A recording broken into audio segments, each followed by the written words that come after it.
Даже если ты уйдешь, я, наверное, пойму, но ты такого не найдешь. Я такую не найду.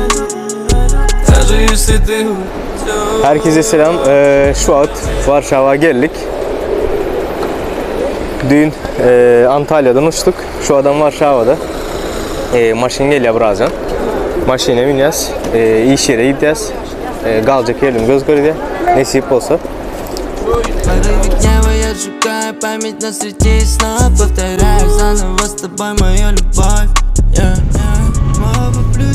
Arkadaşlar şu an yolculuğumuza başlamak üzere. Tankımızı dolduracağız. Nereye gideceğiz? Kaç saat sürecek? Nisko şehrine gideceğiz. 2 saat 40 dakika Varşova şehrinden nasip olsa orada çalışmaya devam edeceğiz. Çalışma yerimiz orasıdır bizim. Я такой не найду. Даже если ты уйдешь, я, наверное, пойму.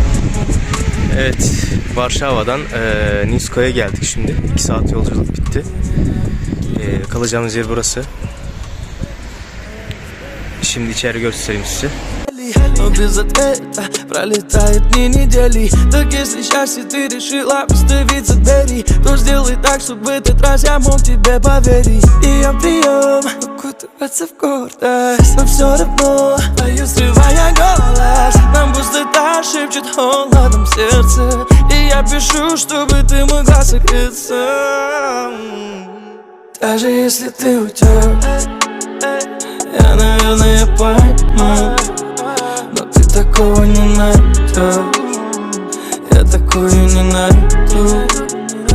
Даже если ты уйдешь, я, наверное, пойму, но ты такого не найдешь. Я такую не найду.